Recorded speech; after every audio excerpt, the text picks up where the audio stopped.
Para evitar sobreentendidos, digo que es uno de los clásicos, hablaba Horacio antes de el reclamo sobre asignaciones familiares. Para el gobierno hoy, por si no lo tenés presente, si cobras más de 5.200 pesos, tus hijos no son, si tenés hijos, no cobras asignaciones familiares porque, y debo interpretar eso, no me queda otra manera de leerlo, supone que ganás lo suficiente como para no recibir esa ayuda extra.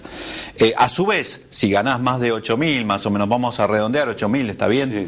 8.000 y pico, si tiene o no carga de familia. Si sos soltero o no sos soltero, 8.000, 8.500 o más o menos así, te empieza a incidir el impuesto a las ganancias, con lo cual el esmeril del salario va por dos partes, por abajo y por arriba si es que realmente tenés familia.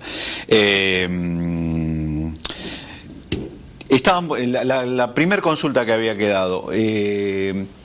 ¿Te parece que vamos hacia un escenario de mayor atomización de la representación sindical? Digo, porque la situación en la CGT está complicada, la situación en la CTA, hay dos CTA, yo no sé por qué hay dos CTA, porque los trabajadores votamos y fue consagrado Pablo Micheli, pero el Ministerio de Trabajo lo sigue sosteniendo a Yasky, y Yasky se anda pavoneando por todos lados diciendo que él sigue siendo secretario general de la CTA. Lo hace de manera, yo diría, escandalosa, poco ética también, digo. Y yo lo admití en público, yo participé de esa interna y voté como trabajador que soy.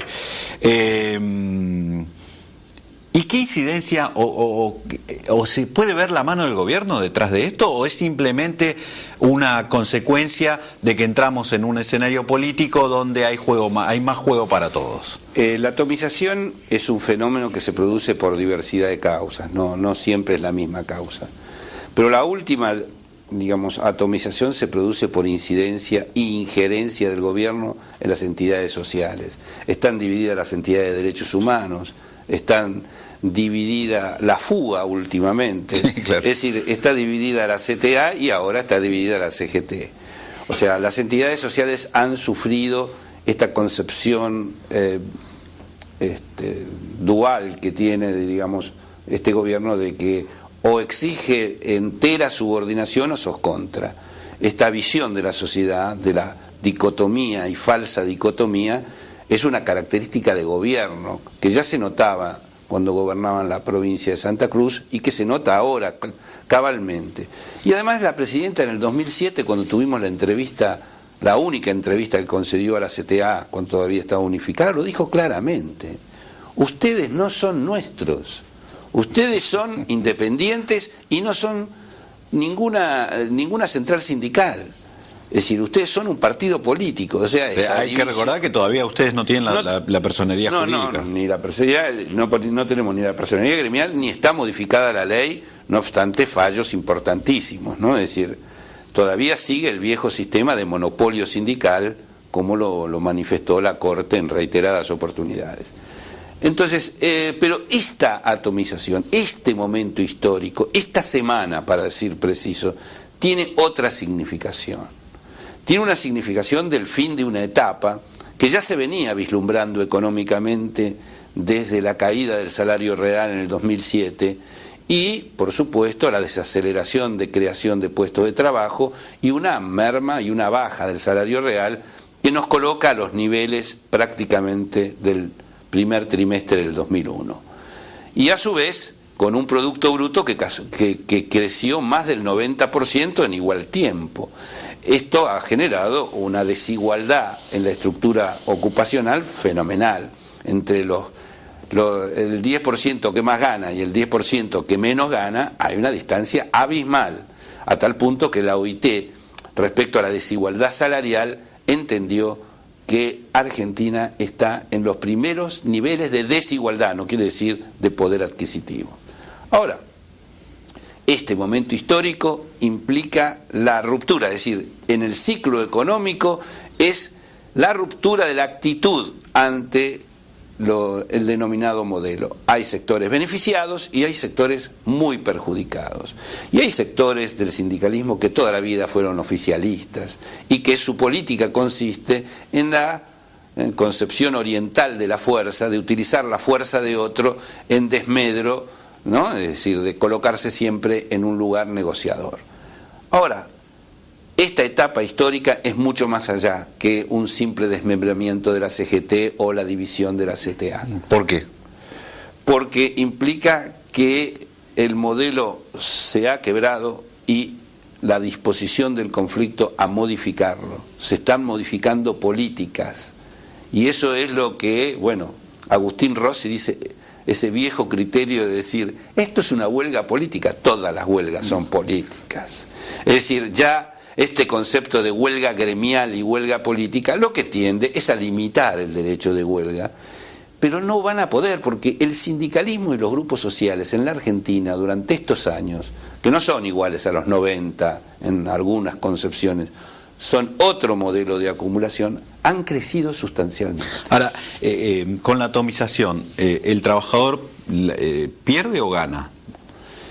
En principio, lo más importante es que el trabajador pueda optar a qué sindicato quiere pertenecer, o a afiliarse, desafiliarse, no afiliarse, tener libertad ciudadana como se tiene en otros ámbitos, en general fuera de la fábrica, de poder elegir sus representantes, tener posibilidad de tener delegados, tener posibilidad de tener tramas defensivas. El concepto de libertad sindical que nosotros manejábamos en la fundación de CTA ya próximamente hace 20 años, es muy distinto al concepto de libertad sindical que manejamos, porque lo que hubo es un efecto reflejo. La CGT no es lo mismo que lo era hace 20 años, y la CTA tampoco es lo mismo. Por eso es que hay esta situación de atomización que de última yo la llamaría una situación de reagrupamiento. Decime, Horacio, ¿qué te parece relevante? Mencionabas que había cosas que se trataron en Ginebra que pasaron aquí inadvertidas y que nos pueden realmente importar. ¿Cuál te parece más relevante para contarle al televidente? La conferencia es el ámbito de debate tripartito más importante como evento en el mundo que se hace año a año. Tripartito es representación de los gobiernos, del sector corporativo y de los trabajadores. Exactamente. Y hay una comisión que se llama Comisión de Aplicación de Normas, donde trata un informe general de los expertos y después se trata país por país, eligiendo aquellos países que han tenido mayor violación de los convenios internacionales. Tratar país por país es patetizar públicamente en la opinión pública internacional qué sucede en un país. Todos los gobiernos tratan de no estar en esos 25 casos. Ahora, los empleadores siempre se acuerda una lista. Se negaron a acordar la lista porque entendían que los casos trataban sobre derecho de huelga y entienden que el convenio 87... En el caso de la Argentina estamos hablando. De todos los casos del mundo. En todos los casos. En todos los casos del mundo donde se tratara el derecho de huelga, ellos se negaban a tratarlo por entender que el convenio de libertad sindical 87 no comprende el derecho de huelga, cosa que no es cierto, y hace 60 años que los organismos de control de la OIT vienen tratándolo.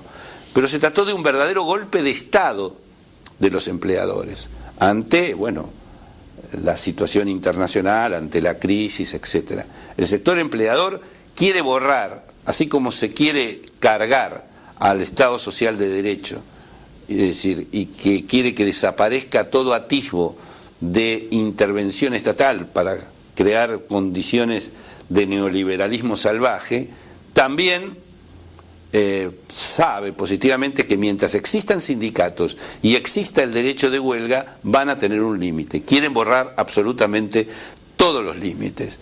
No sé si puede haber semejanza o no, pero el cuestionamiento del derecho de huelga, que se denota también en editoriales de los diarios. Pero esto fue impulsado ¿por quién? ¿Por los líderes europeos, supongo? Líderes empresarios europeos. Hubo un recambio en el grupo de empleadores, es decir, los tres grupos, ¿no? Grupo de gobiernos, grupo de trabajadores, grupo de empleadores.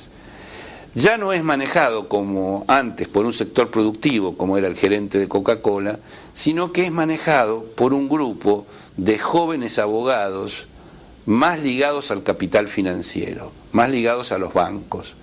Por lo tanto, son mucho más ejecutivos y intentaron un verdadero golpe de Estado, es decir, interrumpieron la conferencia porque no se trataron los casos individuales, que son los casos que le dan carácter, que le dan sentido de ser a la conferencia anual. O sea, no pudieron analizarse estas 25 casos de No, países. por ejemplo, los trabajadores de Guatemala tuvieron que volverse a sus países y en el momento que sucedía la conferencia mataban a un dirigente sindical. Es decir, acá hay correspondencia en lo que sucede en cada país y además hay que averiguar que esto de los asesinatos de dirigentes sindicales y sociales, que en la Argentina en los últimos 2 años hubo 16 asesinatos de dirigentes sociales, de manifestantes, de la lucha por la tierra, de los pueblos originarios. Entonces, la matanza tiene un sentido económico, que en general se relaciona con el avance de la frontera verde, es decir, la frontera de la soja, o como quiera llamarlo, o con la tenencia del subsuelo, las mineras, o simplemente por el hecho de convertir en tierra arrasada y en absolutamente rentable la no existencia de ningún tipo de regla al momento de la contratación de trabajadores, ¿no? Ahí es donde se denota la falta de políticas públicas precisamente de... Pero lo más llamativo es que el gobierno argentino, que había intervenido positivamente en la elección de Guy Riders, un trabajador, en la elección como director general de la OIT, al momento de definirse sobre los organismos de control, no abrió la boca. Es decir, y no abrió la boca porque el gobierno argentino, como muchos otros gobiernos, lo que pretenden es volver a nacionalizar la decisión de la huelga. Es decir, lo que le da manejo y posibilidad política de presión, ¿no? Sí, descentralizar eso. Horacio, gracias por tu participación. Se nos acabó el tiempo, me están marcando para Ni que me nos di tenemos cuenta, que hacer la estuve muy a despedida. gusto. Muchísimas gracias. A ustedes tenemos una cita el próximo lunes aquí por Metro a las 12, ya sabes, te espero.